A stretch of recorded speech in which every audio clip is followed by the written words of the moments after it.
Hello, and welcome to a new vehicle framework tutorial. This guide is about submarines. A submarine is special because you can walk around inside it. This is different from a vehicle like the Cricket, which is a submersible.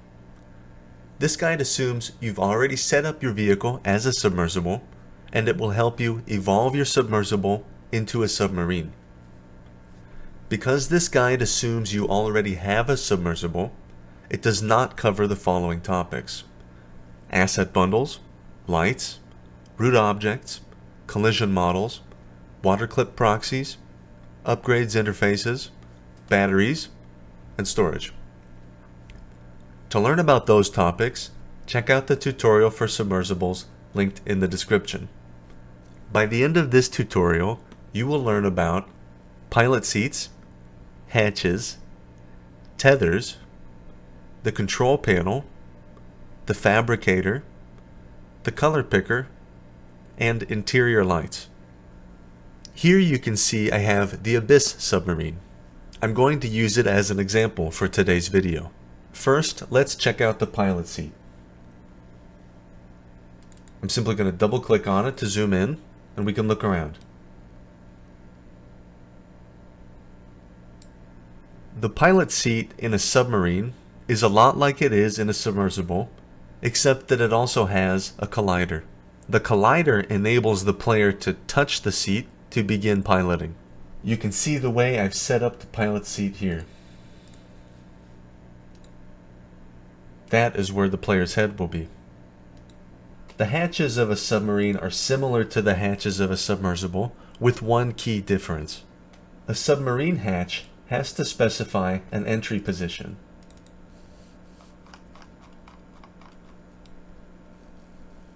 Here is the entry position for one hatch, and here is the entry position for the other hatch. The tether sources of a submarine help Vehicle Framework keep track of whether the player is inside the submarine. Let's take a look how they are positioned in the Abyss.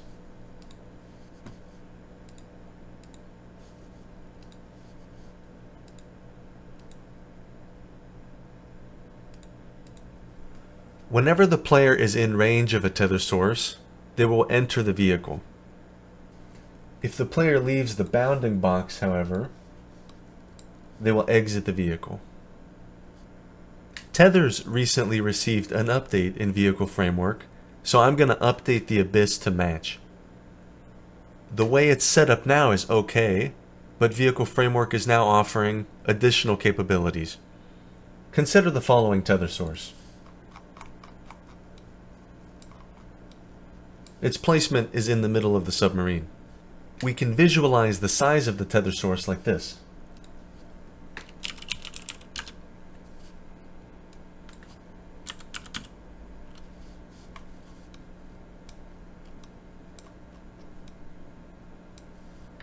You can see that the tether source has radius 0.75. It's important to check that the tether sources don't go outside of the bounding box.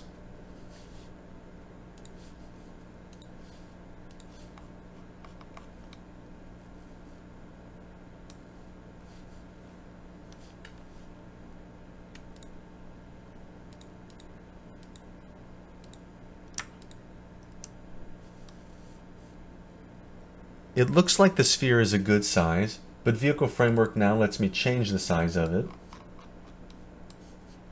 by changing the radius here.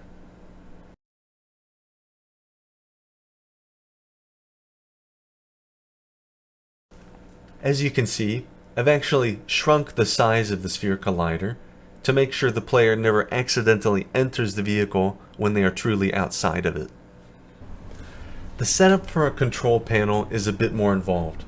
A submarine does not need a control panel, but it's the only way for a submarine to control its floodlights. The first thing we need to do to set up the control panel is to create a game object called Control Panel Location, exactly like this. This is where the control panel will go inside the submarine.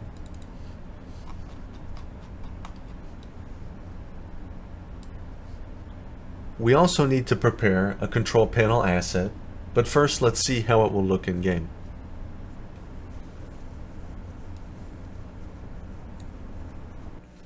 We will provide the control panel as an asset bundle, so let's see how to set up the prefab.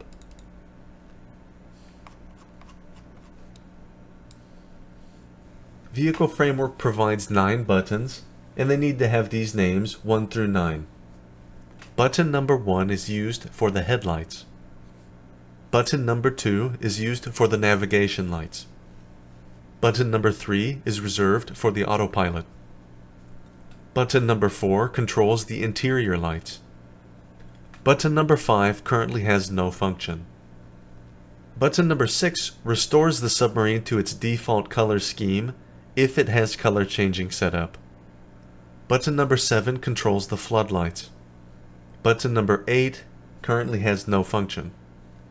Finally, button number 9 controls the power of the submarine. You can use this button to turn the submarine on and off. To set up the Fabricator is easier and less involved.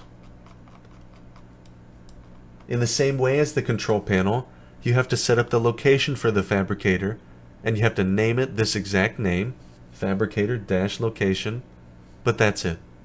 The Abyss is not set up to change colors, and I'm not going to make that update today. For that reason, the Abyss does not have a color picker set up. However, setup for the color picker is just like setup for the Fabricator. However, with the color picker, you do not need to have a specific name. The interior lights of a submarine will be switched on only when the player is inside the submarine. The Abyss does not have interior lights, but I am going to make that update today. To add interior lights, all I really need to do is add Unity lights. I can do that just like this. However, I'm going to house these lights in a physical lamp, so I'm going to show you that now. To start setting up the interior lights, I'm going to make sure I'm editing my prefab. I'm going to add one of my lamp game objects and make sure it's in the right place.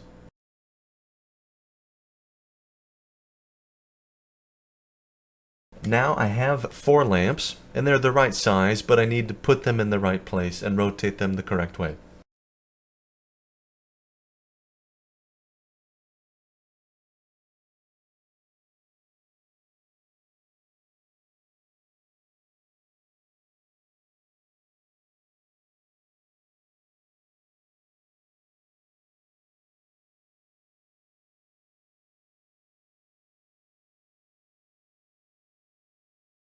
Okay, I have the lamps set up how I want them. Now I'm going to add a Unity light to each one of them.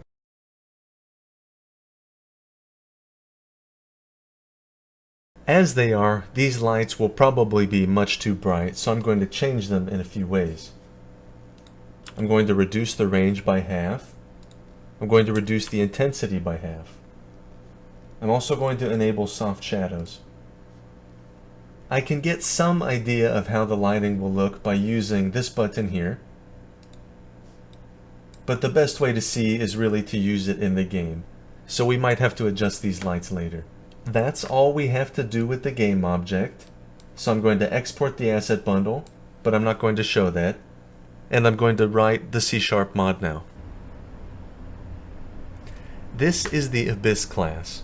The Abyss mod has already been set up, so I'm not going to go through that now. We're only going to look at the things that are different for submarines. The first of which is the pilot seats. In the Unity part, it was important that we put a collider on the pilot seat, but the way we register it with C# is actually the same as it is for a submersible. Pay special attention to the exit location, because this is where the player will go inside the submarine when they stop piloting the submarine. The left and right hand locations are not used for now, so I've set them to the main seat. In the future, Vehicle Framework will use these locations to animate the player's arms while they pilot the ship. The next important component is the hatches. Like with the case for the submersibles, the first thing I do is I create a list of hatches. I create 2 hatches, and then I add them to the list. I do the same thing again down here. so we're only going to talk about one of these.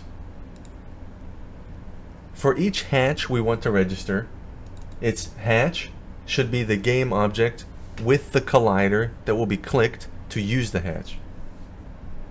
Its entry location should be to where inside the submarine the player will go when they've clicked it. The exit location will be where outside the submarine the player will go when they've clicked it. The surface exit location is important when the player exits the submarine when it's near the surface of the ocean. Because the player is animated differently when they are walking versus when they are swimming, the surface exit location might need to be a little bit higher than the exit location. The next important component to consider are the tethers. In this case, all I have to do is return a list of the tether game objects. So I create a new list. I go through every child game object of the game object called tether sources, and I add that child to the list. Finally, I return the list. As previously mentioned, the Abyss does not use a color picker, so for the color picker part, I just return null. To register the Fabricator, all I have to do is return the game object corresponding to the location of where it will go. In this case, I named it Fabricator Location, and that name is important. The game object I return here should have the name Fabricator Location. To set up the control panel, I have to first retrieve that game object from the asset bundle. Then I have to ensure the control panel is correctly parented to the submarine. Then I simply return the game object. The Abyss didn't already have interior lights, so I'm going to add them now.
Okay, that should be all I have to do. This was all of the submarine components I wanted to talk about today, so let's build it and test it out.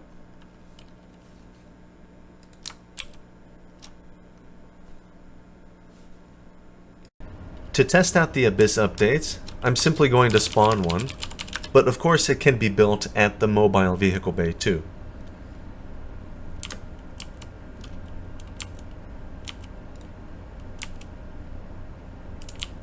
Okay, so everything's as normal, but let's see that the lights work.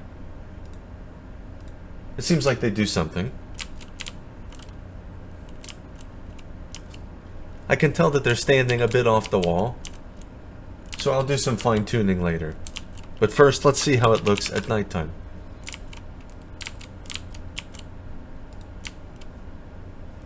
Quite dark without it. Very nice. Cool ambiance. I should probably add a light back here too. And maybe I will dim them all. Okay, I've updated the lights, so let's check it out.